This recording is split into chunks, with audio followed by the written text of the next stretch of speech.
मित्रों, राधे राधे।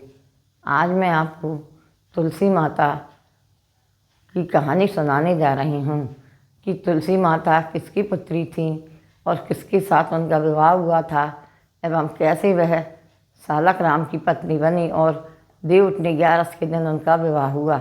इस बारे में मैं आपको बताने जा रही हूँ। तुलसी माता धर्मध्वज नामक राजा की पुत्री थी। वह भगवान विष्णु की बहुत ही परम भक्त थी और बद्रिकाश्रम में जाकर भगवान विष्णु की तपस्या करती रहती थी और भगवान विष्णु से प्रार्थना करती थी, हे प्रभु, मुझे आप पत्नी रूप में स्वीकार करें। ऐसे तपस्या करते करते उनको बहुत दिन बीत गए। तब भगवान विष्णु ने प्रसन्न होकर कहा कि हे तुलसी, मैं इस जन्म में तुमसे विवाह नहीं कर सकता, अगले जन्म में मैं तुमसे विवाह करूँगा। इसके लिए तुम्हें बहुत ही कठिन परीक्षा देनी है।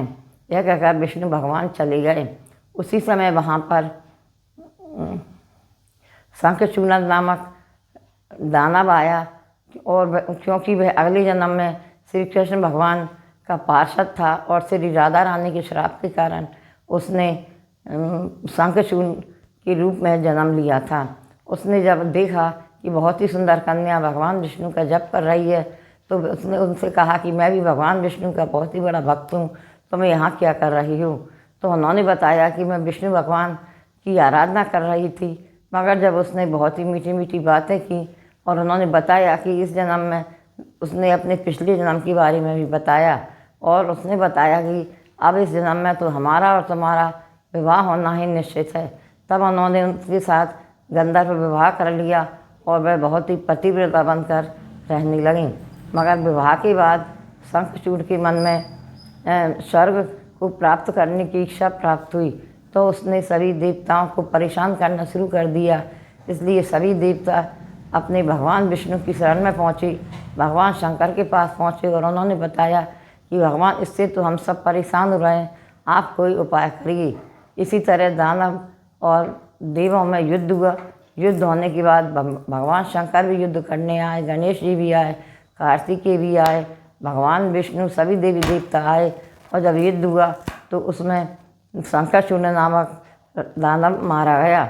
उसके मरने के बाद भगवान विष्णु माता तुलसी के पास पहुँचे तो वे बहुत क्रोध में भरी हुई थी और उन्होंने इस रूप में भगवान विष्णु को ही दोषी माना।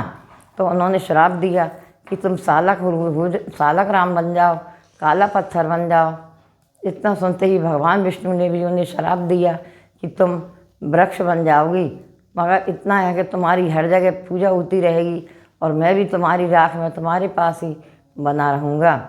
माता लक्ष्मी भी वहाँ प्रकट हुई और उन्होंने तो माँ तुलसी को समझाया कि देखो, तुमने भगवान विष्णु को पति रूप से पाने के लिए बहुत ही बड़ा तप किया है, इस कारण यह तुम्हारा मनोरथ सिद्ध हुआ और मैं भी, मेरे ही रूप में, मुझ में ही तुम्हारा रूप है, इसलिए मैं भी तुलसी देवी तुम्हारे साथ ही रहूँगी। यह सुनकर तुलसी महा प्रसन्न हो गई और उन्होंने योगाग्नि से अपने शरीर को भस्म कर दिया और तभी से सालक राम बनकर विष्णु भगवान काले पत्थर के रूप में सदा ही तुलसी के पास रहने लगी।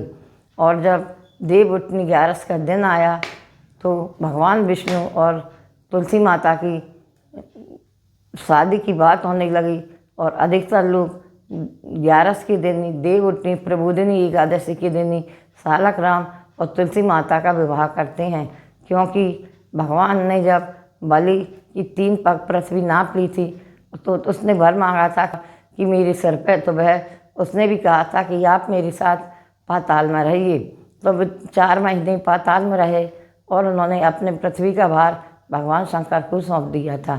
4 महीने बाद देव उठनी 11 के दिन भगवान को जगाया जाता है, ढोल नगाड़े बजाए जाते हैं, उठक देव बैठक देव वाला बात की जाती है और उसी दिन कई लोग विष्णु भगवान, सालक राम और तुलसी की पूजा भी करते हैं और चारों तरफ बहुत ही वो मनाया जाता है और कई लोग देवी तुलसी की प्रार्थना भी करते हैं और यह श्लोक भी कहते हैं, महाप्रसादम जननी सुख सौभाग्य वर्णी आदिवादी हरो नित्यम तुलसी नमोस्तुते नमः। इसी तरह माँ लक्ष्मी, माँ तुलसी, सालक राम जी और भगवान विष्णु का आशीर्वाद प्राप्त होता है और चारों तरफ खुशियाँ मनाई जाती हैं।